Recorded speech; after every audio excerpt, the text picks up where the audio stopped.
Over the last 20 years, I have been a television and radio reporter in the Pacific Northwest. And during that period of time, I have passed along to the public hundreds of news stories from all portions of the world about the UFOs, the unidentified flying objects, the flying saucers. I have seen UFOs, but in all of those news stories, I've detected one missing fact, one incredible, glaring omission. Not one world public agency or scientific group has even offered a partial solution to this most amazing mystery of all time. No public authority has told us who are the overlords of the UFO, and why are they here, right now, at this time. There is no Air Force defending any portion of this planet that can truthfully deny that the following documented incidents did take place and that similar incidents are taking place almost every day somewhere in the world. In the southeastern United States, military aircraft have disappeared, and UFOs have been connected with those disappearances. Near Pascagoula, Mississippi, 2 shipyard workers were taken aboard a UFO and given physical examinations. In 1976, in Kentucky, 3 women were taken aboard a UFO and terrorized while the humanoid crewman of the UFO gave them physical examinations.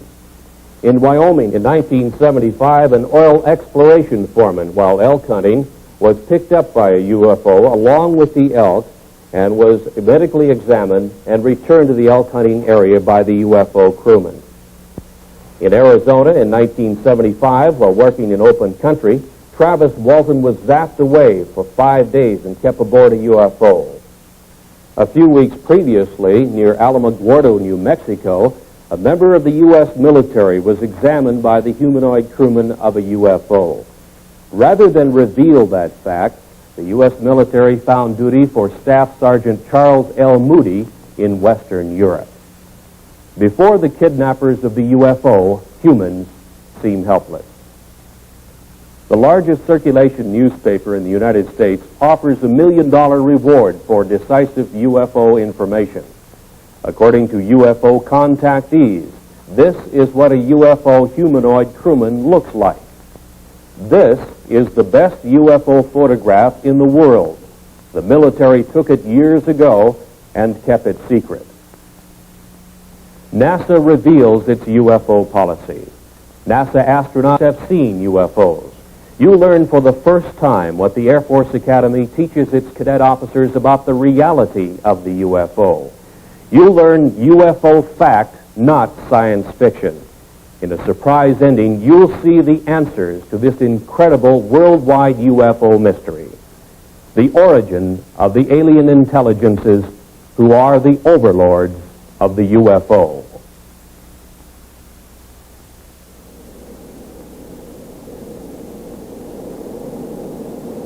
You know, Captain, I keep thinking about a real problem, and it's bugging me. What's that? Well, remember the TWA case when Captain Schemmel dived under a UFO and about a dozen passengers got hurt? Boy, I sure do, yeah. Ever think of what that would be like on a 747? Well, I've thought about it, but I don't talk about it too much. Well, we got 300 or 400 passengers and 20 stews moved around the cabin. Most of the passengers don't keep their seat belts fastened. Now, if a big UFO came on a collision course, and with a 747 cruising at over 600 miles an hour, we'd have just a couple of seconds to take an evasive action of some sort, a dive or a zoom. 300 people would be smashed around and a lot of them hurt. Some could be even killed. You couldn't tell what would happen in that cabin. Probably panic. Well, panic at the least, but you know, even if you got control and got down okay, the airlines couldn't hide a thing like that. But the FAA doesn't want to hear about UFOs, and they don't tell us, that's for sure. Now, if we talk about UFOs to the news media, we somehow get blacklisted and our jobs are in jeopardy. As an airlines pilot, no matter how many UFOs I see in the air, I'm not telling anybody about it. In the last half of this century, there has been one mind-boggling giant of a mystery, which has overridden the knowledge gathered by mankind through the ages. There seems to be no answer to the reason for the appearances of the unidentified flying objects, the UFOs. Public opinion pollster George Gallup reports that perhaps 15 million U.S. citizens, scientists, and other responsible observers have seen the so-called flying saucers, the UFOs. Who are the overlords of the UFO? What is their origin and their mission?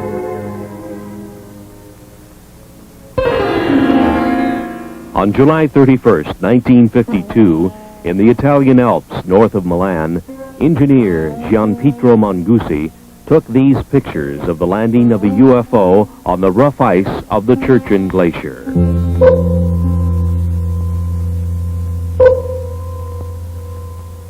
The UFO landing was only 3 minutes in duration.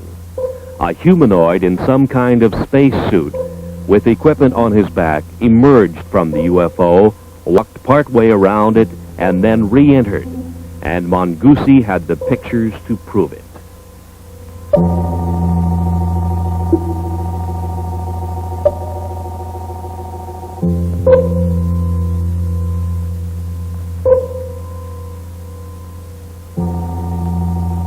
Verification of the origin of these photographs was made for the producers of this motion picture by a Swiss researcher and niece of psychiatrist Dr. Carl Gustav Jung, Miss Lou Zinstag.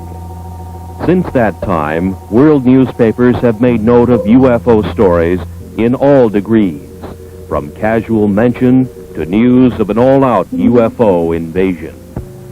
The mental health of UFO observers was questioned. From 1951, another photograph of a UFO from Riverside, California, showing the very significant bell-shaped configuration with 3 spheres projecting from its underside. This is the most familiar type of UFO and has been seen and photographed worldwide by UFO researchers. Who are the alien intelligences behind this type of space travel device?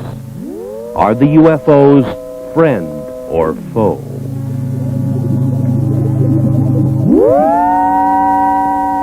In 1973, another significant UFO picture shows not only the anti-gravity device operational, but also with it is a smaller degravitated sphere under the control of the alien intelligences of the UFO. Who are the overlords of the UFO?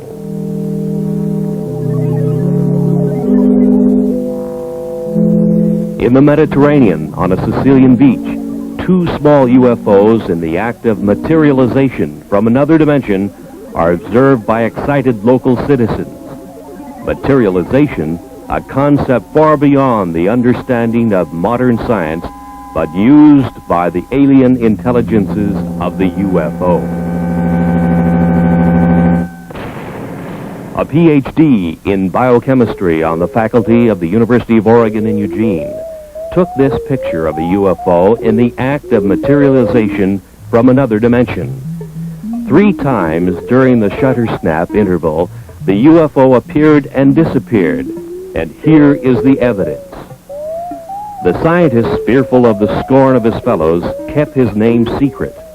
He had no desire to investigate one of the most incredible events of the science of the coming 21st century, to which he had been witness and to which he had photographic evidence.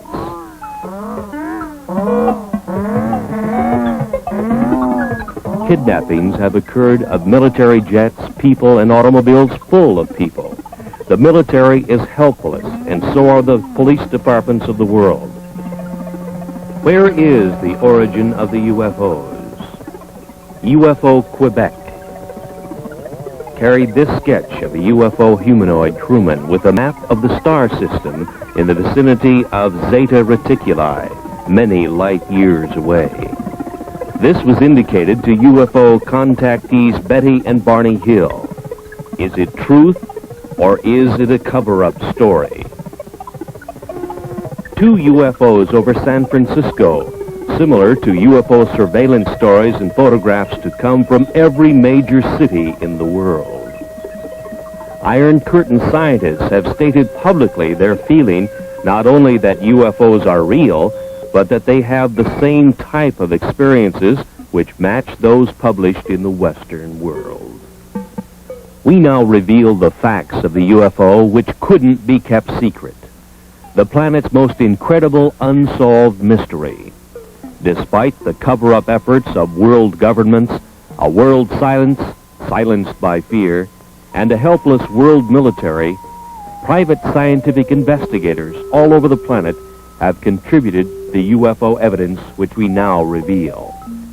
The UFO, the secret that couldn't be kept, that can no longer be covered up.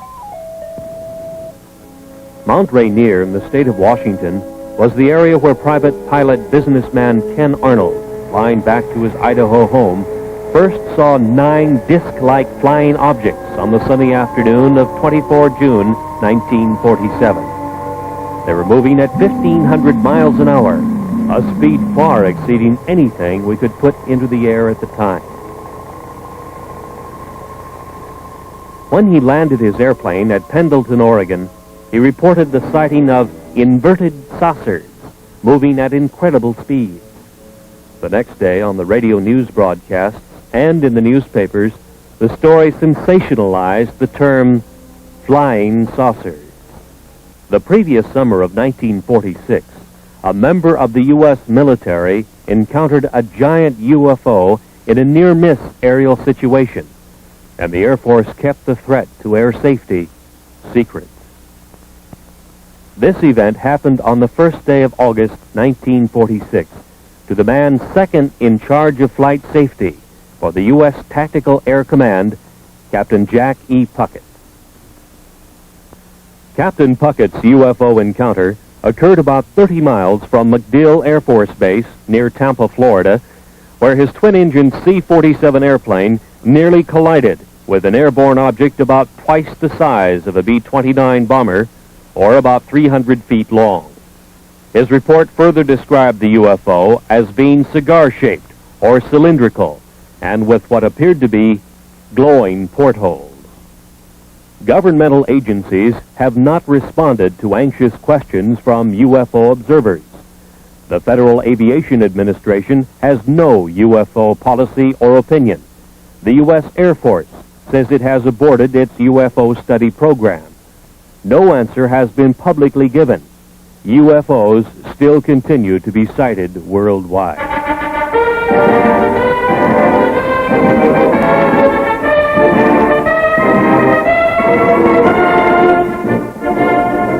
At the U.S. Air Force Academy in Colorado Springs, the cadets in training will become the officers who will police our airspace for the next crucial decade. While in the air, in the most complex airborne machines that our engineering science can design, they will encounter the far more sophisticated UFO, which worldwide research has now shown can disable the most reliable electrical and electronic systems of an airplane. The course of instruction at the U.S. Air Force Academy must contain some reliable information concerning the reality of the UFO. Of all government agencies questioned, the most responsive answer to that question has come from the Department of Physics at the Air Force Academy in a letter from its former director, Colonel Anthony J. Maione, who says in part, "In this text, an expanded section on UFOs and extraterrestrial life is included. The section attempts to provide a hopefully unbiased summary of UFO information and concludes, the best thing to do is to keep an open and skeptical mind and not take an extreme position on any side of the question." To further expand on the background we hope our graduates will have, we invited and had Dr. Stanton Friedman visit with us last April. During his visit, he presented 2 large audience lectures and 2 seminars, essentially in support of his subject, Flying Saucers Are Real. I hope you gather that we do make a continuing and real effort to provide our students with all views of current topics. They are expected to come to their own mature conclusions based upon the broadest foundation of knowledge and information that we can provide. Yours truly, Anthony J. Maione, Colonel, United States Air Force, Professor and Head of the Department of Physics. He tells of the text, Introductory Space Science, and reveals exactly what the cadets at the Academy are being taught about UFOs today.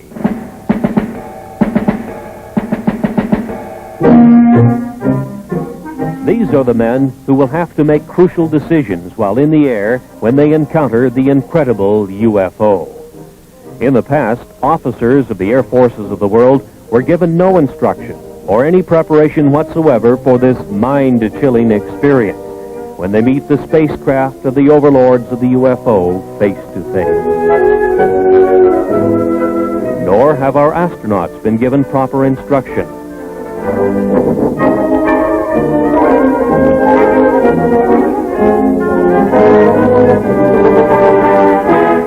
From Introductory Space Science, Volume 2, page 466. We should not deny the possibility of alien control of UFOs on the basis of preconceived notions not established as related to the UFO. Our physics may not apply. From available information, the UFO phenomenon appears to have been global in nature for almost 50,000 years. Known witnesses have been reliable people. This leaves us with the possibility of alien-controlled UFOs by visitors to this planet from this solar system or other solar systems.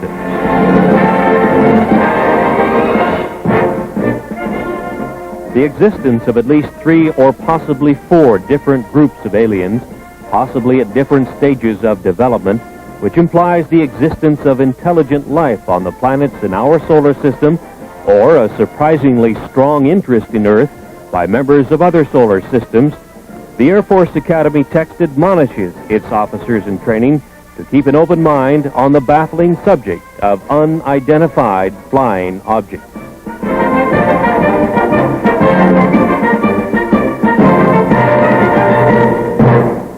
Maybe it's the honeymoon capital of this corner of the galaxy. Maybe the lecturers selected by the U.S. Air Force Academy to establish for their officers in training that flying saucers are real was Stanton Friedman.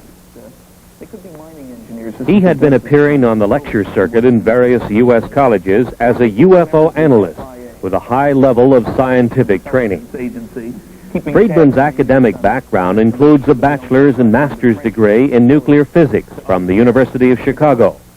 His employment background included much high-level work in space science in the area of fusion rocket research and nuclear-powered aircraft. He was 14 years with such aerospace contractors as TRW Systems, Westinghouse, and General Electric. He says UFOs are the most challenging scientific problem of this or any other age. He made the following statements in public in Seattle, Washington, the home of one of the world's largest aerospace manufacturers, Boeing. The government has never really said what it's been credited as saying, that there are no flying saucers. They really word their press releases very carefully. The press takes it that last step. I think every government in the world has three major problems along these lines with regard to UFOs.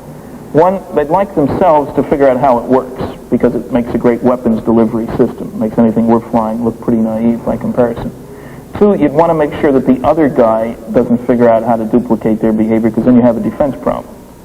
If he's got something that flies like these things, we got a problem because we can't handle it. And three, perhaps most important, a kind of philosophical political problem, as soon as it becomes obvious to the people on the planet and widely accepted that flying saucers are real and from off the Earth, there's going to be a push for a view of man as Earthlings, the people on this planet. Instead of I'm an American or Russian or Chinese, I'm an Earthling. There is no government that wants its citizens to owe their primary allegiance to the planet as opposed to the country. Nobody wants to give up their power. And you know, all these jokes about take me to your leader, that's wishful thinking. What's funny about those is that there is no leader to be taken to. There's nobody who speaks for planet Earth. So there are enormous political problems with anybody saying, yes, there's somebody out there and he's coming here and he doesn't want to talk to me as a representative of the planet. How do we choose who speaks for the planet? I don't know.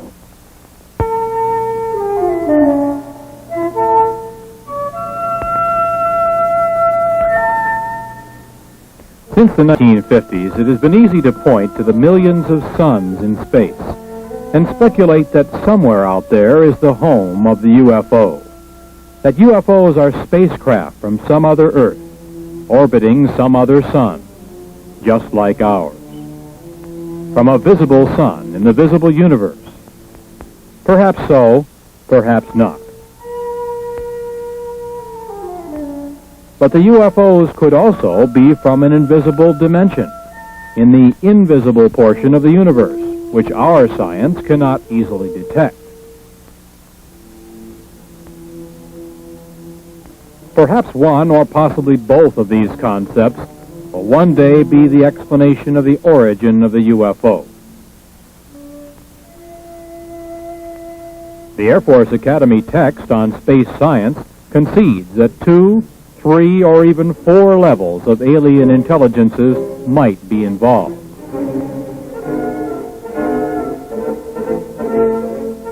NASA at the Johnson Space Flight Center near Houston, Texas, only concerns itself with the visible universe, with aerospace contracts administering the manufacturing of visible metal vehicles, making visibly televised trips in the Earth-Moon area, and with probes within the solar system by unmanned devices.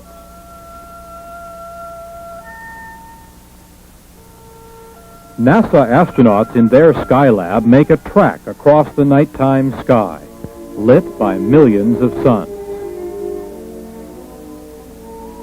The activities of the astronauts are minutely planned and carried out, but the framework is that of Earth science as we understand and engineer its applications. There seems little room for productive scientific speculation, perhaps because of the $38 billion NASA space budget, which is highly criticized in many quarters.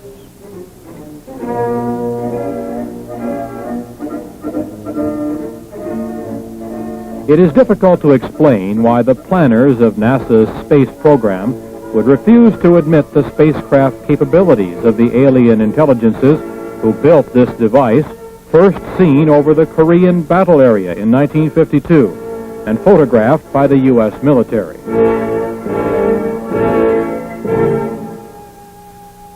This picture was available to NASA. Obviously, it is not a picture of anything manufactured by humans on this Earth.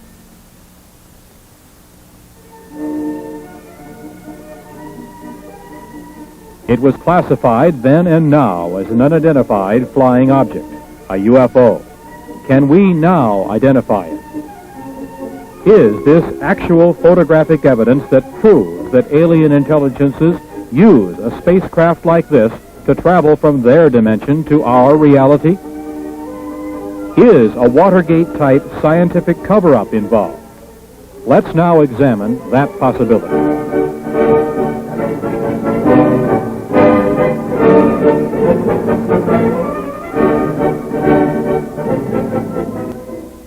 NASA first had warnings of UFOs from the pilots of its own X-15 project.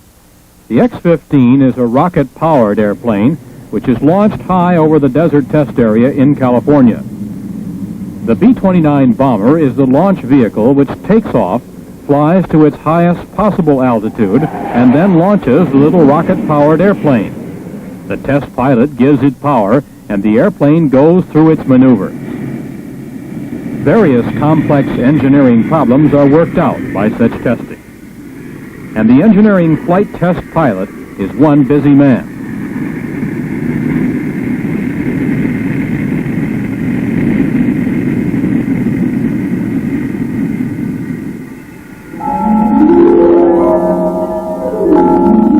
But on May 30th, 1962, test pilot Joe Walton photographed 5 disc-like objects from the X-15 rocket test airplane. The UFOs were very similar to the disc-like objects seen over Mount Rainier 15 years earlier by Ken Arnold. NASA made no public mention of what the discs were, their origin, or any scientific speculation whatsoever about this observance of their X-15 project by intelligences of the UFO. On July 17th of that same year, this time at an altitude of about 58 miles, test pilot Bob White noted that he had UFO company and photographed unexplained objects even closer to his X-15. Across the nation, news headlines state that 26 astronauts have seen and photographed UFOs. The public is puzzled by NASA's silence on the subject. The producers of this motion picture were answered on 2 occasions by high public affairs administrators of NASA, who stated, "It's not in our charter to investigate the UFO."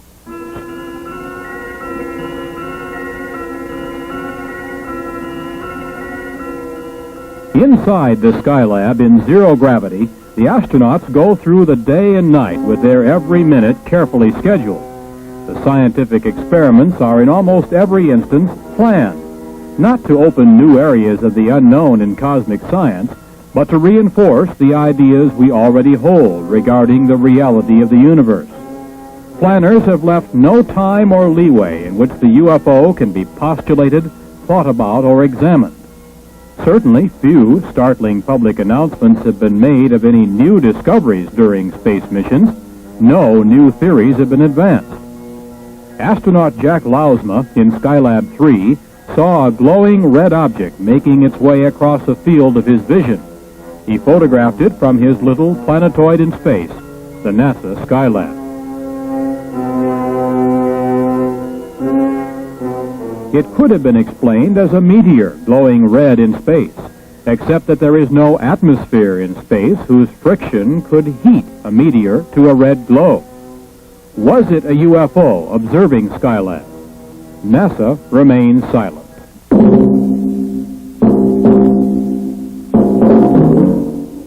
Complex instrument packages such as Explorer 10 vanish in space. Launched on the 25th of March, 1961, it disappeared, although its life expectancy was over 100 years. Perhaps some alien intelligence is examining this complex NASA space device.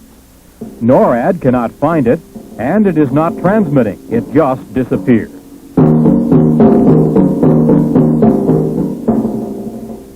What is the photographic evidence that UFOs are watching our every space move? Why is it so hard for the project managers of NASA to accept the reality of the UFO? Is there a high-level scientific cover-up? And if so, why? Governments are charged with upholding the law, And no law on Earth is more basic than the law of gravity. No wonder the obvious anti-gravity capability of the UFO makes governments uncomfortable. Bravely, some astronauts have stated that they believe in the reality of the UFO and the capability of the UFO to defy gravity while our giant rockets consume enormous amounts of fuel, putting a simple space capsule or Skylab in orbit. In the dark blue of space, in silence orbiting the Earth, the Skylab is the planetoid home of its crew. The crew is like the NASA test pilots in the X-15, busily occupied and concerned with the scientific work outlined for them by their NASA masters. Life support in Earth orbit is a scientific victory in itself and a major achievement for Earthlings. But outside alien intelligences are again observing the progress of man from Earth. 2 UFOs are photographed by an astronaut during a spacewalk. The hatch is open. The astronaut is working his problem. Again, 2 UFOs flit by.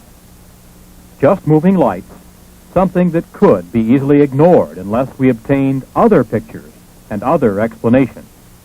Actual pictures which could identify the UFO as a solid object with a mission and under intelligent control. One of the most remarkable instances of UFO photography took place in 1968, here above the Boeing Space Laboratory, south of Renton, Washington. Several photographs were taken of a UFO by then 14-year-old Scott Silty. It showed its anti-gravity capabilities as it hovered over the center in 2 locations. His efforts produced probably the only detailed shots of a UFO materializing to show configuration and portholes. His junior high school instructor, Jim Holm, was given the negatives to develop. Holm said he didn't know what to expect, but became a believer when he saw what the young Silty had apparently captured on film. When they came in that morning and they said, hey, we got the pictures we were talking about, naturally, you know, junior high students, you're a little bit reluctant to believe everything they say. But then, you know, as things proceeded, what happened was I developed the pictures, and we know the results now. What is your impression of what that object is? I'm always hesitant, but I would have to say that believing the students and the type of students they were, it almost definitely had to be some type of a flying object. Right out there. Right. And it's a little eerie. The thing that shook me up at first is I was reluctant to believe them. And when I printed or developed the film, I really couldn't see that much. But I was shocked. I have to admit, I was shocked when I put it in the enlarger. And through the enlarger, I could see a great deal more of what the object looked like. Like the portholes. Right. That was, I would say, the portholes was the most shocking part, because then it looked different than just a glow in the sky in a certain form, like you always hear the thing, you know, swamp gas and that sort of thing. But no swamp gas is going to have portholes or a configuration geometric the way that was. One man who has spent the last 25 years researching and keeping track of UFO sightings in the United States is Seattle fireman Robert Gribble. He has spent spare time gathering all data possible that will help him keep track of when and where they take place. The pins on this map indicate sightings in the U.S. for just 1 year. Over the past quarter century, he has come to some conclusions based on the number of sightings he has recorded. We have received and recorded some 30,000 sightings since 1955. Have you noticed any particular patterns that develop in pinpointing the UFO sightings on these maps? No, we have found no marked pattern, although we do believe that they are following 2 procedures. One, a surveillance of the land areas, a very close surveillance, and a close surveillance of the people, and it seems to fluctuate from one to the other. Now, through all these years of research, you must have drawn some conclusions about what they are, what the UFOs are. Well, we firmly believe that what the people are seeing and those objects which we have classified as unknown are actually vehicles not manufactured on this planet. How can you draw that conclusion? How do you know? Well, the vehicles have been seen in the United States, and there are good records of this for the last 200 years, and actually the records go back into history for some 3,000 years. The same things that were seen then are being seen today. We understand that there are several hot spots in the United States, UFO sighting areas, and one of them happens to be in the southwestern United States in Utah. There have been a tremendous amount of sightings in the southwest over the years, with a very large concentration in the Utah area.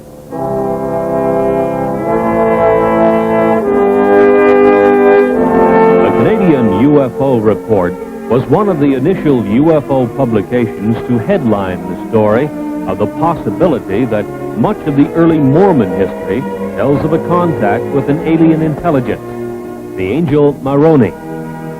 It opens the possibility that the founder of Mormonism, their prophet Joseph Smith, may have been one of the greatest of UFO contactees.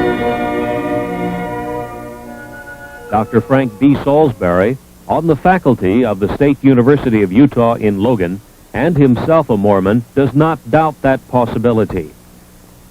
He has stated publicly that he believes that his UFO study has established the probability that the Earth is being visited by UFOs that seem to be using the isolated area of eastern Utah as an Earth base. In March of 1975, a national tabloid newspaper circulated the following story of a UFO kidnapping. The producers of this motion picture interviewed Carl Higdon, who furnished the artist's conception of the android crewman from the UFO who kidnapped him and took him aboard the UFO to elsewhere. Higdon was given a physical examination in a tower by a huge TV-like eye, rejected, and was returned to the elk hunting area in Wyoming, where he was picked up. While on his 8-hour UFO trip, he encountered a teenage boy, 2 young girls, and a man in his 60s, also guests of the UFO intelligences. Upon his return, he suffered radiation symptoms with itching skin and burning eyes. Area Sheriff Ogburn and his deputy Ed Tierney investigated the incident. So did Dr. Leo Sprinkle of the University of Wyoming, who gives us this professional opinion as to the truth of this verified UFO kidnapping. To whom it may concern, my impression of Carl Higdon is that he's a man of integrity with average education, but a keen sense of curiosity about the world around him. He's an outdoors man and seems to have developed good skills at estimating size and distance. Although the sighting of a single UFO witness often is difficult to evaluate, the indirect evidence supports the tentative conclusion that Carl Higdon is reporting sincerely the events that he experienced.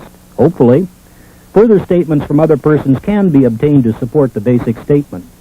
Respectfully submitted by R. Leo Sprinkle, Ph.D., the University of Wyoming in Laramie.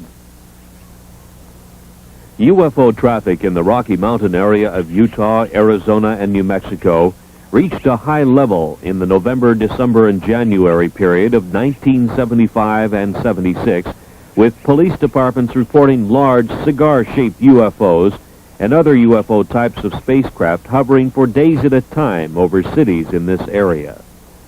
5 witnesses working in the open country around Snowflake and Holbrook in northeast Arizona had the most incredible personal UFO experience story to tell and passed lie detector tests in their telling of it before police and psychiatrist witnesses. 22-year-old Travis Walton suddenly disappeared one morning as the group was working in the open country. Dwayne Smith, Kenneth Peterson, Alan Dalis, Mike Rogers, and John Golette were involved in the significant UFO kidnapping incident in which a greenish blue light originating from a UFO overhead zapped Travis Walton into an invisible dimension from which he returned 5 days later. His brother tells of the incident.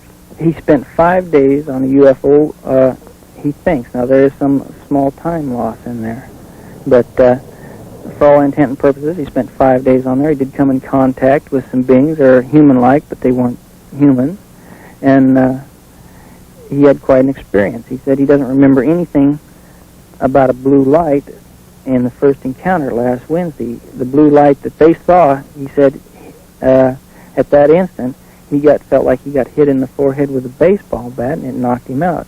And he woke up, he was aboard one of the craft. And they never spoke to him. They led him around by the hand. They wouldn't talk to him. They showed him this and that. And when they let him off, he woke up. Did he say they were friendly creatures? Smiled all the time, friendly, never harmed him. They were just as nice as they could be. But there was a total lack of communication, either verbal or mental. And he said that's what made him so upset, that he couldn't speak with them. That's what he was very, very disgusted about. That nervous and just plain disgust. The chance of a lifetime, and they wouldn't cooperate.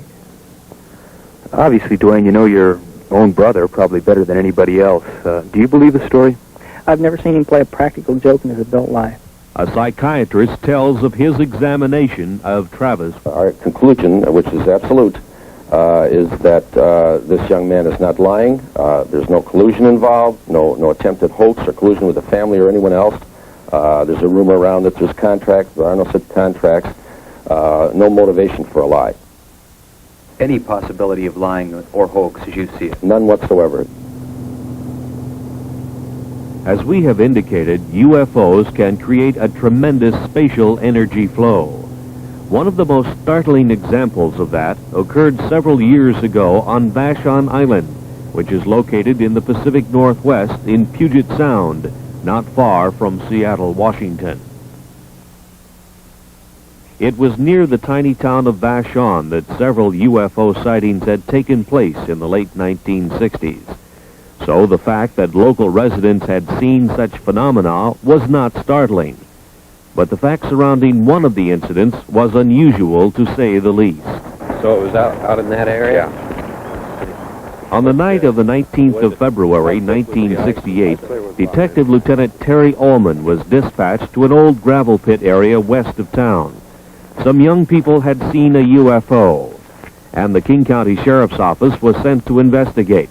The temperature was 50 degrees. Ullman tells of what he saw. Well, there was a lot of ice. It really had no reason to actually be there. It wasn't that cold out. And did it have a certain consistency or something unusual about it? Well, it was 1.5 inches thick and was rather milky and bubble. Mm-hmm. And what was the impression that you had, or why did you have the impression that it was some strange phenomenon that created this? Well, I can't be sure about that, except it was entirely too warm out to have ice like that. One of the other officers had responded to a UFO call at that same location the night before. The UFO energy flow had apparently left a solid sheet of ice as it supercooled the area below the UFO as it took off. At the freezing temperature of 32 degrees, it would take some 113 hours to freeze the pond 50 feet in diameter with a sheet of ice 2 inches thick, and the weather had not been that cold. The UFO did it. Because of official concealment, denials, and just plain ordinary bureaucratic cover-up during the 1950s and 60s, many cases of UFOs establishing themselves as a menace to commercial airlines' safety of flight had been concealed. One night, 10 of 85 passengers aboard an American Airlines commercial flight were injured when their pilot, Captain Ed Bachner, took evasive action to avoid a UFO encounter. It happened to flight number 966 on the night of 17 July 1957 on a flight from El Paso to Dallas, just 50 miles east of El Paso over Salt Flats, Texas. The UFO continued along the Gulf Coast to Gulfport, Mississippi, where it turned north. Traffic control radar tracked the UFO, and the military was alerted. In the vicinity of Meridian, Mississippi, the Wing Intelligence RB-47 electronic surveillance airplane tuned in the UFO's emission on its ALA-5 pulse analyzer. As it moved west toward Dallas, Texas, the pulse train of the UFO was analyzed as having a 3,000 megacycle envelope, a duration of 2 millionths of a second, and a repetition rate of 600 times a second. This was identifiable electromagnetic emission from a UFO, which was also being tracked by military and Federal Aviation Agency radar. The UFO circled Dallas and Fort Worth, Texas, and headed north to Oklahoma City, and continued its track north, followed by the Wing Intelligence electronic surveillance aircraft. This was continued until the U.S. Air Force plane was to run low on fuel near Forbes Air Force Base. At 1:45 on the morning of April 3rd, 1975, some 20 or more law enforcement officers in 5 North Carolina counties pursued a bright, glowing, unidentified alien spacecraft. Newspaper headlines told of a major incident which was, in effect, kept secret from the rest of the nation. Newspapers, radio, and television all over the world remained silent on the stories because wire service editors did nothing to emphasize their significance.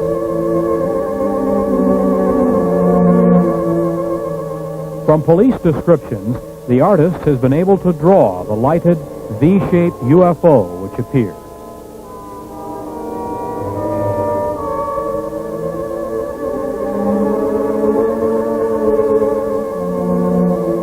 No responsible agency gave to the public any scientifically supported explanation of the origin or mission of the alien space travel device.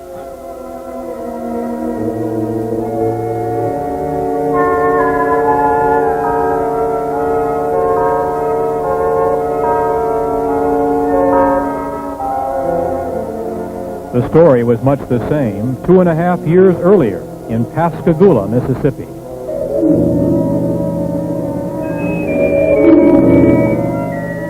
The Pascagoula Press first headlined the story October 12, 1973, and told the nation about 2 shipyard workers, Calvin Parker and Charles Hickson, who had their fishing trip interrupted by a glowing, blue-lighted UFO which landed near them. 2 humanoids took them aboard for a physical examination, placing them under a large TV-like eye.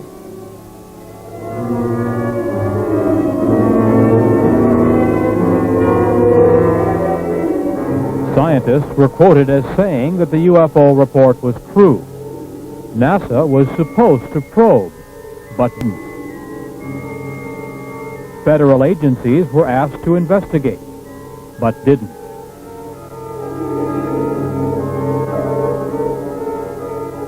Hickson said the creatures from the UFO seemed friendly, but that they acted controlled, as if they had a specific thing to do, and did it.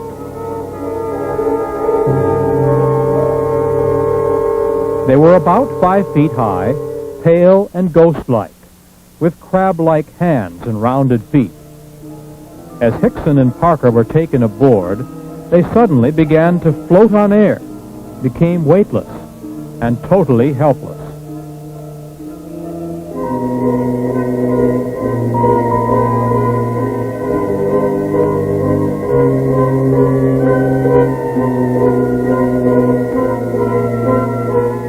In the Gulf South, from Louisiana to Florida, hundreds of reports to police and sightings by police officers told of UFO activity that same night. No government agency concerned itself with this UFO kidnapping publicly. Luckily, Hickson and Parker were returned. But what of the kidnapped victims of the UFO intelligences who are not returned? Are the UFOs friend or foe?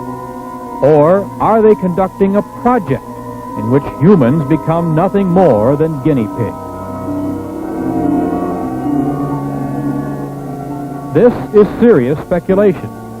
Kidnapped victims seem to end up on a missing persons list, and no agency on Earth can locate them.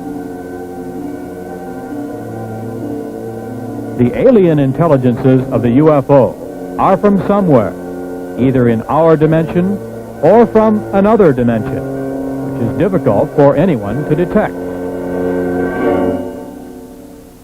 Misunderstanding the complete dominance of man by the UFO intelligences led the city fathers of Ocean Springs on the Gulf Coast to seriously decide to solve the problem by passing a law prohibiting the landing of UFOs in that area.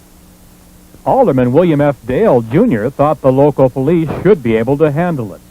It almost became a law, but the mayor of Ocean Springs, Tom Stennis, broke the tie vote. He said, "Let's make 'em welcome." As yet, no world governmental agency has demonstrated the power either to make UFOs welcome or to combat their landings and possible kidnapping. It's obvious that humans are helpless.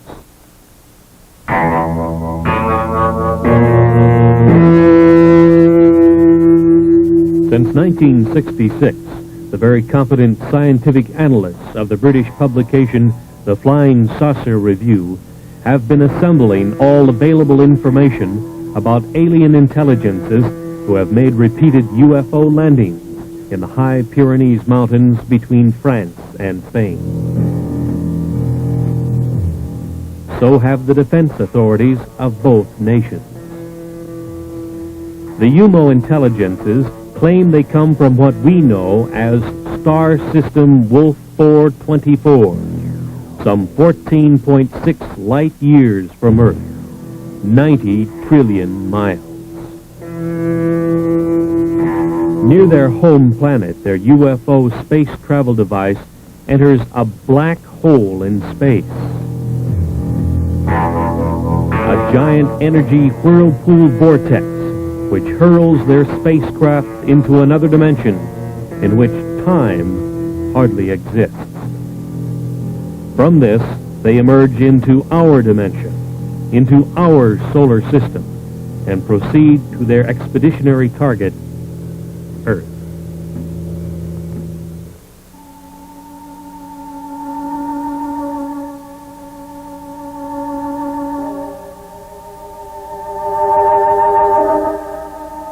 Later, the UMOs were to tell the European investigators that the universe was at least a 10-dimension unity.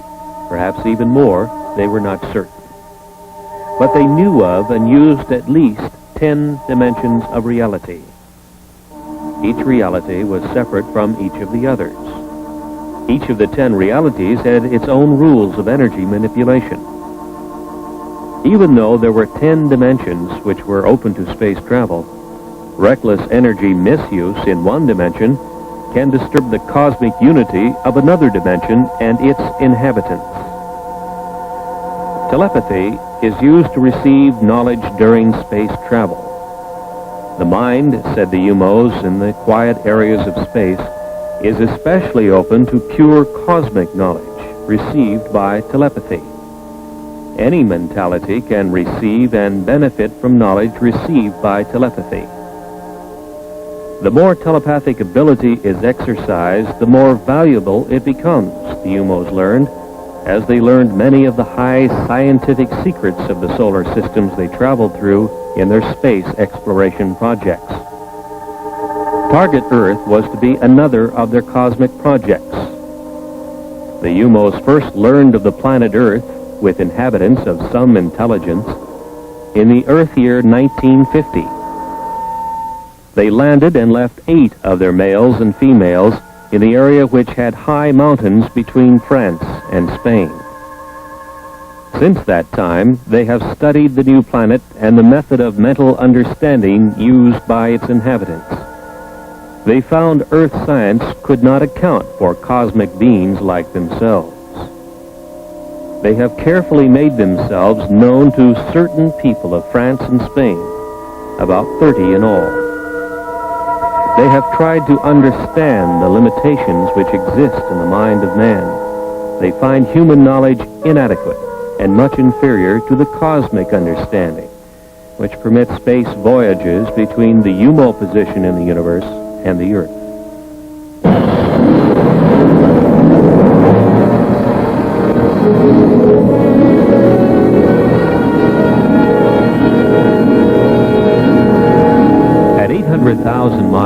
Jupiter looks to the Earth-developed eye like this.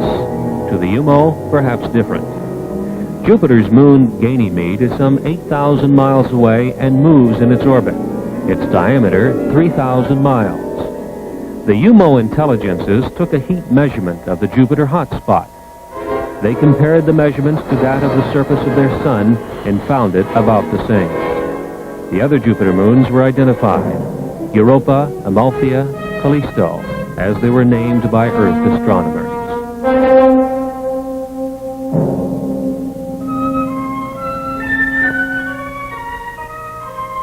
The spacecraft continued to the next solar system checkpoint, also at the same time slowing its rate of travel.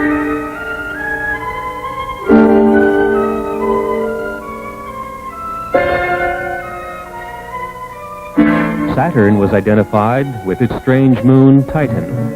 Titan rolled along the equatorial plane of Saturn like a wheel on a road. The UMOs identified its atmosphere, methane.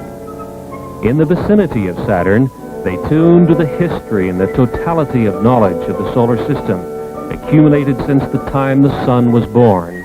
Knowledge lost, and knowledge still used, and knowledge to be rediscovered. It was from this Saturn knowledge store that the UMO intelligences learned of humankind's achievements and failures. They learned, too, of the state of development of the plant and animal life and all details of Earth and the other planets. They continued their journey past Saturn, its bright rings shining a dark space blue in the Titan sky.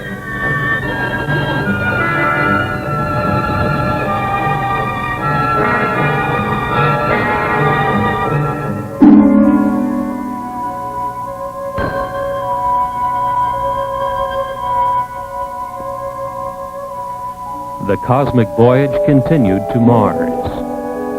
A close look at Mars revealed snow at the base of its mountains of Mitchell. On Mars, with its thin atmosphere and low water vapor content, the snow behaves differently than on mountain peaks on Earth.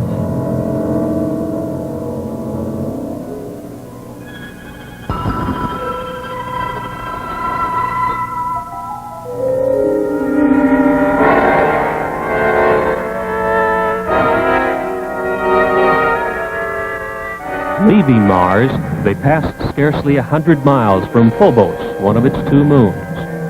4,000 miles above the red storm-swept planet, Phobos is a dark clump, only 16 miles in length.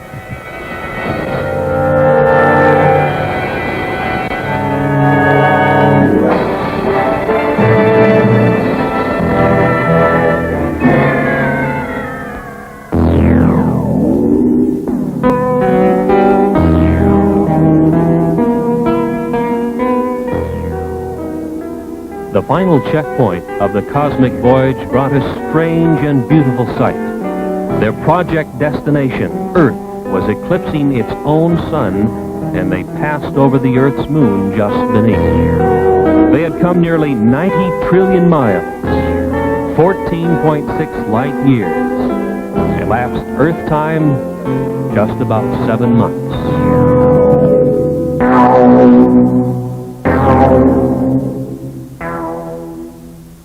Came now the moment to synchronize the UMO UFO's space travel time with the time of the expedition's target, Earth.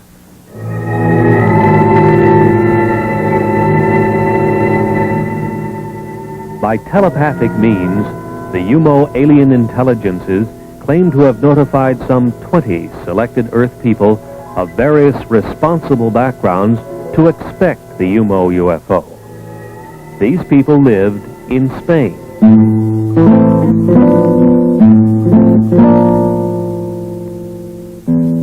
The British Flying Saucer Review headlined an attempt by the Spanish Air Force to intercept the UMO UFO.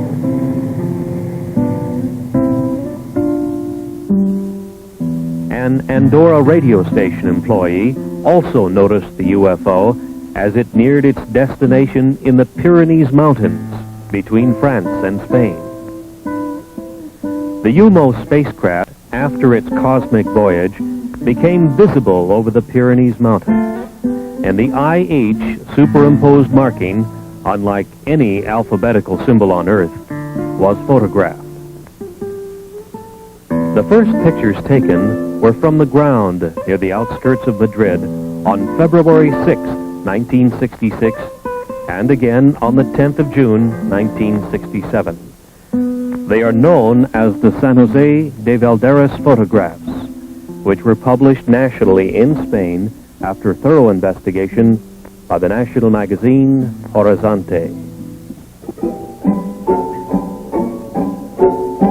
During the years since 1966, much of the UMO information has been investigated by competent people of England, France, and Spain. And to this date, such evidence as these UFO photographs appears to be factual. Dr. Claude Poer, Director of Scientific Programs in the French Center for Spatial Studies, stated publicly that a 2-year investigation resulted in staggering confirmation of statements made by the non-earthly intelligences. The French Minister of Defense, Jean-Claude Boré, in a nationwide radio broadcast, confirmed that the national police in France had a great number of statements on file from reliable witnesses who had reported over the last few years UFO appearances. He said he believed the reports tell of scientifically interesting events and that the top scientists of France were making a continuing study of reported UFO sightings.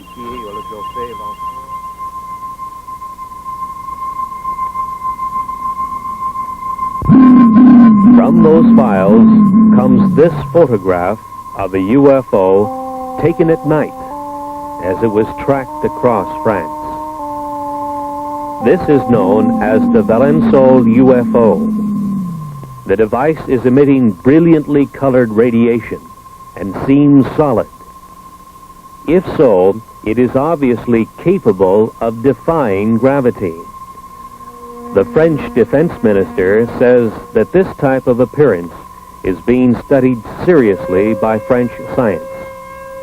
Not so in the United States, where even the anti-gravity capability of the UFO is being ignored by official science.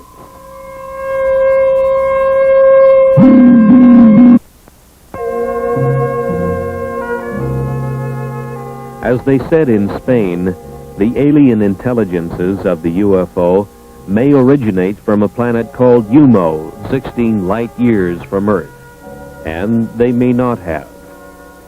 If we are to understand the origin of the UFO, we must be ready to vision another dimension which penetrates our earthly reality.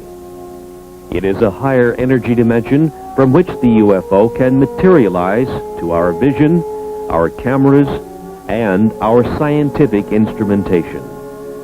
It is back into this higher energy dimension that the UFO returns to report to those who sent it out. The crew of the UFO is an especially designed robot humanoid which was produced to do its job in both dimensions. Target Earth is a long-time intelligence and sample gathering project of the aliens of the UFO. The incredible energy manipulation which enables UFOs to move between dimensions seems to occur underwater.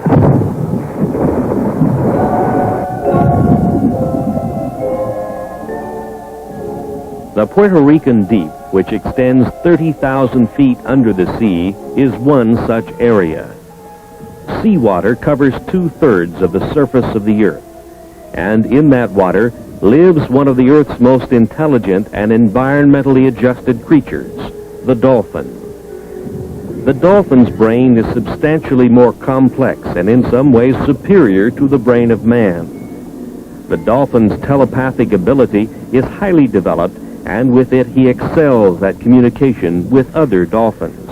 Today, the Canadian-edited UFO report and other such publications are the only other mediums which have carried stories which have filled the Venezuelan newspapers and tell of UFOs which emerge from under the sea off Puerto Rico and continue to the U.S., South America, and Europe. Undersea disturbances of a major nature have occurred in this area for many years. The National Oceanic and Atmospheric Administration's NOAA satellite had communications blacked out many times as it passed over the area some 800 miles up in its orbit, reported Dr. Wayne Messigian of Longwood College in Farmville, Virginia. In 1945, the U.S. Navy lost 5 torpedo bombers and a large 4-motored flying boat searching for the lost Navy pilots. Commercial and private airplane pilots have seen their aircraft under this strange influence lose instrumentation and electrical control. Airlines issue denials and pilots are afraid to talk in public because of fear for their jobs. In March of 1973, a series of events near Caracas, Venezuela, a few hundred miles to the south, established what may be a link between the very deep ocean areas of the Caribbean and the UFO. On March 22nd, hundreds of people witnessed a pair of flying objects trailing blue smoke as they approached from out of the sea and then hung motionless near the Caracas airport. Then, with a shrieking sound and a burst of orange flame, separated and vanished, one to the east and one to the west. For the next 9 days, UFOs rose out of the sea, hung in the air, remained motionless, and in various manners cavorted over the metropolitan city of Caracas, Venezuela. The Caracas newspaper, Ultimas Noticias, carried the UFO stories and reached the conclusion that thousands of its readers are now convinced that by evidence of their own eyes, UFOs have an undersea base in the Caribbean. UFO traffic into and out of the sea was seen by hundreds of witnesses. Other water areas have also been the site of UFO traffic. Teleportation occurs in the vicinity of a UFO. In May 1968, a well-known Buenos Aires attorney, Dr. Gerardo Vidal, and his wife and children, in a Peugeot 403, were teleported 4,100 miles by a UFO and put down near Mexico City unharmed. This Ford was teleported hundreds of miles in South Africa because it was near to a UFO which degravitated it and transported it, says the Flying Saucer Review. The aliens of the UFO are energy manipulators of a very advanced nature, far beyond our science. In the search for the method of communication with alien intelligences of space, such as the overlords of the UFO, some of the most significant work in the world has been done by Dr. L.G. Lawrence, president of the Ecola Institute of San Bernardino, California, a research foundation. Dr. Lawrence is one of the world authorities on the use of biological sensors, such as that of the friendly laboratory philodendron, which senses the pain of Dr. Lawrence. As he purposely burns his thumb on his hot pipe bowl, the biological sensor, the plant, reacts with a squiggle of recognition of Dr. Lawrence's pain on the laboratory instrumentation. This is known as the Baxter effect. Dr. Lawrence developed his 3-ton stellatron for sensing biological messages which might be running free in the universe. He sets it up in remote areas, and it is shielded from all electromagnetic radiation, such as all radio and TV radiation, for instance. It can be influenced only by the etheric or bioplasmic pulses that influence plant and animal life. On October 29, 1971, and again in April 1972, on the Mojave Desert in California, intelligent communication from the direction of Ursa Major was received. One star of that system we know is the North Star.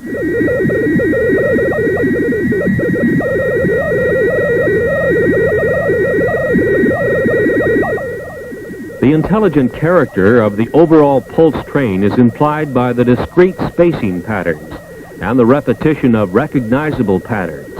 Again, for the first time in public, you now hear the modulated signals, a message as yet undeciphered, which originate in outer space.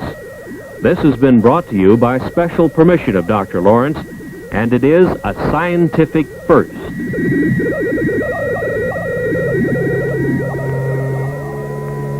Dr. Lawrence reminds us that radio telescopes, such as this giant multi-million-dollar installation in Puerto Rico, have had no results whatsoever in either sending or receiving messages in space.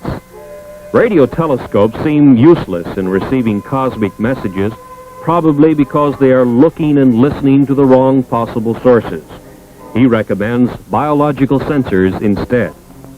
His low-cost equipment has resulted in a tape recording of interstellar communication, and it is on file with the Smithsonian Institution in Washington, D.C. There is perhaps no more convincing witness to the UFO than the world-famous Israeli psychic Uri Geller, whose mind-boggling extrasensory powers have baffled millions of people all over the world. Geller believes that his powers are not unique to him, but are instead proof that energies exist in many different ways than those now known to science. Later, we will see Geller demonstrate his bioenergy powers before a live audience. Geller leaves little doubt about his feelings on the subject of UFOs. Let me tell you, I've never seen an extraterrestrial being in my life. I wish I will, and I know I will one day. You know, maybe they're even around us, and we don't even know. Maybe they look like people. But I have seen UFOs. But other people, I'm sure if I'll ask who saw UFO here, some of you will raise your hands up because they exist. I shot pictures. As a matter of fact, I had a fight with my publisher because I wanted to publish the picture of the UFOs that I took in the book, and he said no because it cannot be, it will be against your credibility. And I did it in the end because I'm not going to back away from the truth. I once seen... 1 minute. I once drove in the Sinai Desert. Do we have another minute? Yeah, go ahead. I once drove in the Sinai Desert, and believe me, with a high colonel and his driver, me and a doctor. And suddenly, in mid-air, in Sinai Desert, it's clear, it was 5 o'clock in the afternoon, we saw this huge object that looked like a cigar shape hanging in mid-air. And let me tell you, it was as big as 3 New York blocks, and it was dark. It didn't look like a flying saucer. It looked like a cigar shape. And I was shocked. And immediately, I get goosebumps when I talk about it. I told the driver, please, look what, and the colonel, and you know what? They didn't see it. And they said, what are you looking at? I said, my God, can't you see that thing in the sky? They couldn't see it. So I think sometimes, what is really going on?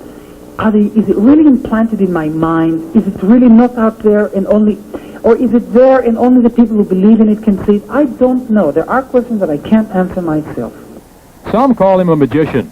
Others call him a sorcerer. Some even call him a messiah.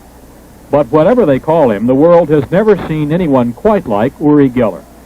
So when Geller recently toured the United States, it was no wonder the crowds turned out to greet him, to witness his powers, and to line up for autographs on the cover of his new book.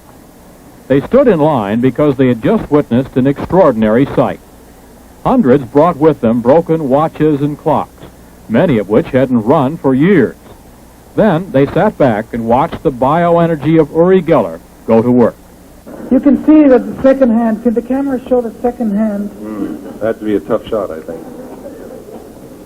I don't know how to show it, but it's not working, but tell me to... Well, whatever, it's not digging. He is working with. I've just got a whole huge handful. How many there? Maybe 10. I don't know. Let's go. This is what I want you all to do now, and I know it looks silly. I'm going to shout 1, 2, 3, and all of us are going to shout work. I mean, we're really loud and really talk to these watches because that's the way it works. 1, 2, 3, work! Listen a little louder. It's your watches, you know. We may have blown out the transmitter, I think. One more time. 1, 2, 3, work! Hold it for me for a second. Okay. Now what I do is I sort of finally put an energy into it, and I say work, and I just talk to these watches, his left hand over and I'm sure most of them will... And just clenching his fist. He's clenching his fist over and over just above the watches. No. It's working. This is working. It is. Okay, here's a watch that's working. Another one is working. Hand them to me and I'll try and identify the watch. It's a very ornate... This is also working. Jewelry, bracelet watch is working. The second hand is sweeping along on this... It's working. It's working. Here's another one. Working. This is a Timex. Here's a Seiko watch. Goodbye. Now wait a minute. Then, while hundreds watched and thousands more listened on radio station KVI, the city of Seattle witnessed the power of biological energy in an even more convincing form. This is what I want you to do. I'm holding these keys in my hand very, very gently. And what I want you to do, Ken, is put your hands on these keys, cover them, and start with, cover these ones. No, not very, very gently like that, and the other one. Now, this is what I do. The little boy that's helping Uri has his hands covering the keys that are in the palms of Uri's hands. And by the way, these keys are not mine. And I'm concentrating now, and I want something to happen. Can if you feel anything in any hand, tell me. If you feel any tingling sensation or heat or... Where do you feel it? The keys are in Uri's hands. The little boy is holding his hands over the keys, but... All right, now start concentrating, Ken. What you will have to do is you have to say, Ben, I hope you have enough feeling there, because I don't know how long this will take. Uri's hands are flat. His thumbs are up in the air where everybody can see them. And something is happening here. And he thinks something is happening. He has now discarded the keys in his left hand. The boy still is covering the keys in Uri's right hand. Uri, incidentally, is left-handed. Now lift your hand. Ken, lift your hand. Do you see any keys bending? I see one. Oh, yes, this is bending. One key is Wait a minute, bending. I have to show this to the TV. Yeah, this key is going. Yeah, wait a minute. Yes, definitely. It's a big, thick brass schlag or schlager type of key. I don't know what this just key like is the one he for. bent last night You for see us. what I'm doing is I'm stroking it very, very gently. And yeah, it's curling up more. I don't know You see how that, well Ken? you can see it. It's really happening, huh? It's bending even more. Yeah, this will curl up a little more here. You see, I'm putting an energy into it. Can you see this from the... It's incredible. There's absolutely no heat. Can touch the key, and you'll see the touch it under, or under where it's bending. Do you feel any heat? There's absolutely no... You do feel it. But there's really no heat. It's, you touch it. I mean, you can see there's really heat or no. No, it's just the body warmth. Body warmth, and it's continuing to bend. Just want to show it to the camera. Can you see that? Oh, look! There goes another one. The key that he has bent is fastened to a key cluster, and another key is beginning to bend on the cluster fastened below this it. is going also now. But let me just start to everybody, because the TV camera is so... To back up the biological energy demonstration, Geller called on others in the audience to check for keys which may also have responded to the presence of Geller's energy. The Seattle Post-Intelligencer told the story of hundreds of radio listeners whose keys mysteriously began bending right in their pockets. In the audience, there were others who found themselves a terminal for the newly demonstrated source of power. Keys in the audience belonging to people here were bending. And we've seen keys, a couple of women have shown him, which are beginning to bend. Here's a lady who is gray-haired, and she's just handed him a key. That is bent. And it is beginning to bend. Very slightly, but noticeably. It's unreal, because you know what's unbelievable here? That usually the kids that are coming to me, that their keys bend, and usually it happens to children. Why? Because children are more open-minded to this. I mean, look, look at these keys, they're totally bent. Would you say that it's necessary for a person to believe they can bend before they will bend? You see, a child believes that he can bend a key because he's just totally innocent to it. He totally believes that his key can bend, and it does. And it starts, and look, I mean, these keys are, I mean, you can't use these keys anymore. The scene is in the southeastern United States, and the photographer, Todd Anthony, is out to take his first trial pictures with his new 8mm motion picture camera. He goes to his local airport to photograph the action of a commercial airliner making its landing. The airplane makes its approach, and following it comes the big surprise, a UFO. The UFO, exhibiting anti-gravity capabilities, follows the airliner right down to the surface of the Earth to its landing. The UFO is a bell-shaped type, which has been seen and photographed all over the world since the 1950s, from Australia to Western Europe to South Africa to Mount Palomar in California, where George Adamski made excellent still pictures, all with the same bell-shaped configuration with 3 spheres on the bottom. There are some very significant things about this UFO type. Under the bell-shaped hull are 3 spheres. It is these globes which, when excited by a high energy level, cause the UFO to become immune to gravity. At this point, the UFO begins to take on a glow. At a higher state of excitation, it is ready to move into its home dimension, a dimension which is not light years away, but right here, interpenetrating our reality. A significant amount of scientific research evidence now seems to confirm the amazing fact that UFOs such as this are interdimensional spacecraft.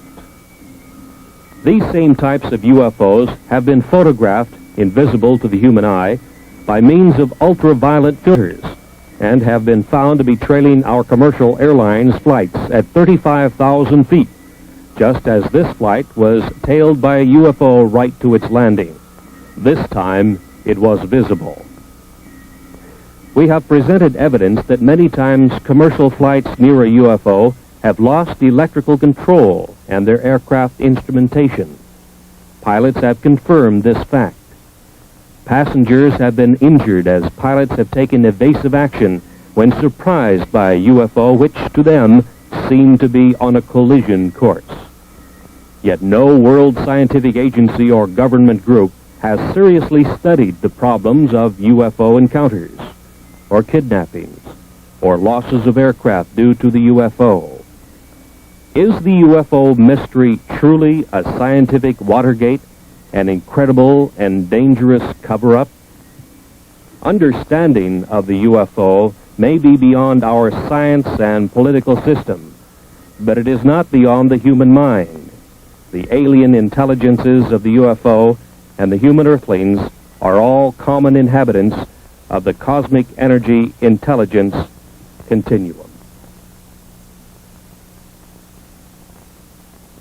Dr. Lawrence at Ecola Institute showed us with his stellatron that the alien intelligences of the UFO might be in cosmic communication by use of a high-level energy which we know as etheric, bioplasmic, orgone, or nearly 100 similar names. But it is unrecognized in our science and in our civilization, which runs and communicates on the energies of the electromagnetic spectrum. Uri Geller mentally directs his biological energy and that of other people, and they bend metal keys. In the vicinity of UFOs, aircraft lose electrical control and instrumentation, and without doubt their structural integrity is also affected by this energy which bends keys. Other more incredible things are happening. During a single year, for instance, nearly 10,000 head of farmers' livestock have been mutilated in an area from Texas to eastern Oregon and Washington. Police and agricultural scientists alike are helpless. No flying predator exists which mutilates an animal's tender parts or swallows it up completely, leaving behind a bare skeleton. UFOs can be blamed, says the University of Wyoming student newspaper. There is now striking evidence that the cause is not a configurated UFO spacecraft, but what is mistaken for a UFO is something just as new to science. Invisible flying predators, which can be photographed with the aid of an ultraviolet filter 18A and Ectacolor film. This was first accomplished by Trevor James Constable, a UFO researcher for a quarter of a century. Constable, in Southern California, builds equipment which gathers orgone energy, or etheric or biological energy. Years ago, he noted that his energy-gathering devices attracted invisible critters. He also photographed them at 35,000 feet through an ultraviolet filter near a commercial jet. They were invisible to the pilot. This is an artist's drawing by Don Dixon of one of the frames of the research camera's film showing the invisible flying critter. Apparently, the predator sought by farmers and county sheriffs nationwide is the animal killer. The invisible flying predator. There seems no other explanation of what has happened to the thousands of mutilated animals. Once again, a new scientific door is opened, and through it we see invisible animals which can fly by degravitating themselves and which seem to live off the biological energy of other land-bound animals. that may or may not have any connection with the spacecraft UFOs, but it seems they have been mistaken for configurated UFOs with their humanoid crewmen, bound on their separate mission of the study of the Earth's inhabitants by means of kidnappings and sample gathering of Earthman's devices.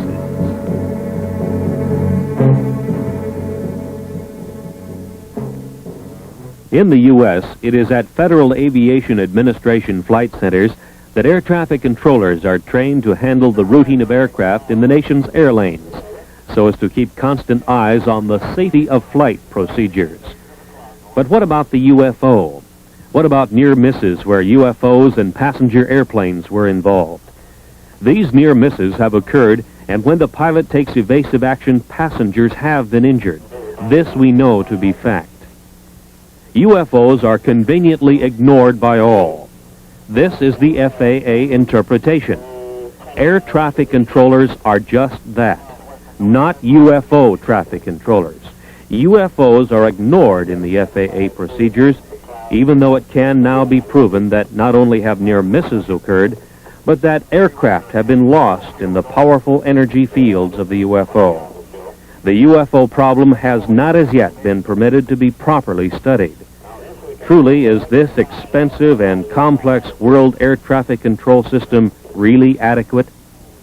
The evidence now indicates that not only the military, but also the civil bureaus of world governments have been engaged in an incredible and deep cover-up of the real menace of the stepped-up UFO invasion of their target, Earth. The police departments of the world are helpless before the kidnappers of the UFO. This, too, we now know to be fact. How is this nonfeasance possible? This is Joe Harrell. He runs the Flight Control Center near Seattle, Washington. His job is to run it and train air traffic controllers. What we wish to point out now by a question is how extremely expensive governmental bureaucracy is able to ignore an obvious peril to world citizens by simply non-admission of the existence of this mind-boggling problem. To my knowledge, UFOs are not included in any of the training programs. We would, of course, provide instructions to our supervisors on how to handle reports of UFOs, but it is not included in the training of a controller. So I suppose the only way in which it would be included would be in I assume you admonish these people to be aware of any unusual circumstance. That's right, and make the pilots aware of what they're aware of, and to this extent it would be included. But as far as specific procedures, no.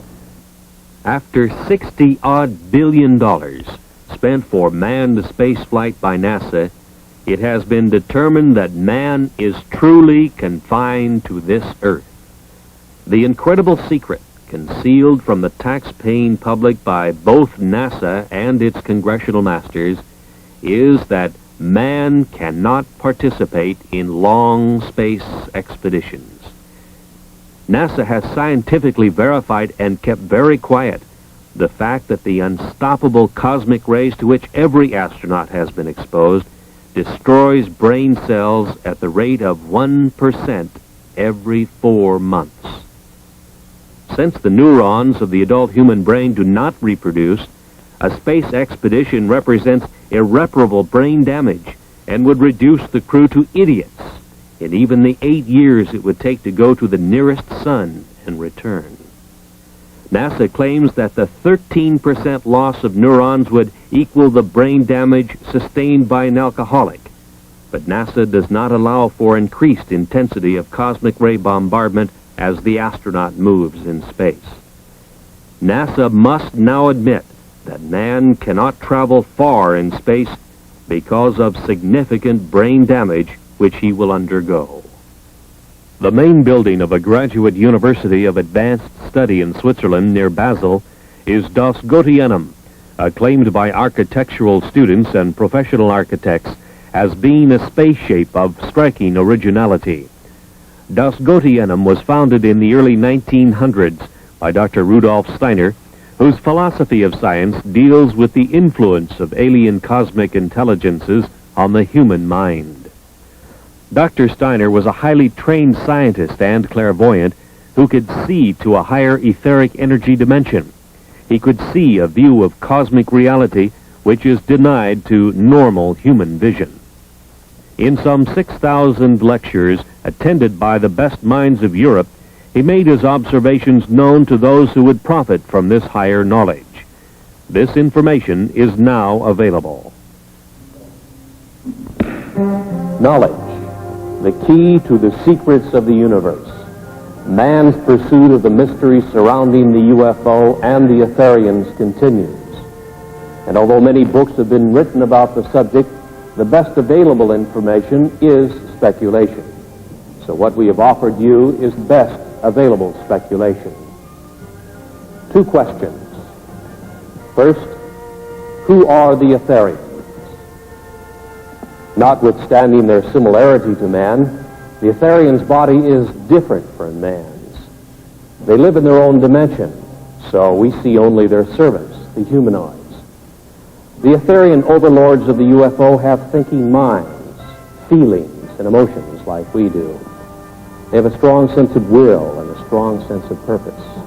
And they live in their own dimension, so they can't set foot in our material world, according to Dr. Steiner.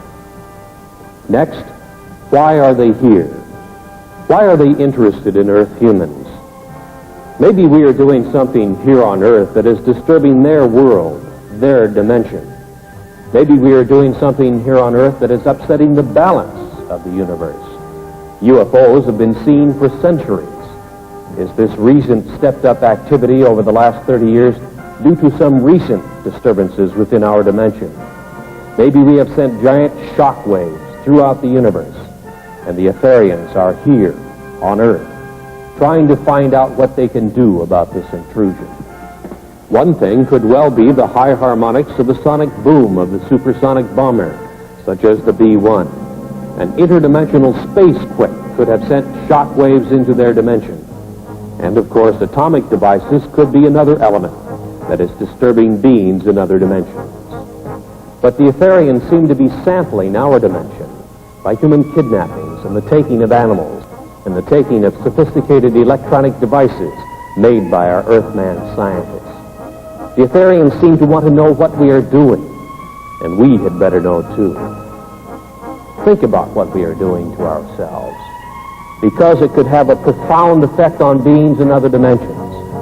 And this whole question about UFOs could be a much larger question than devices simply flying around in our airspace. We will meet the Etherians, the overlords of the UFO, when we are worthy.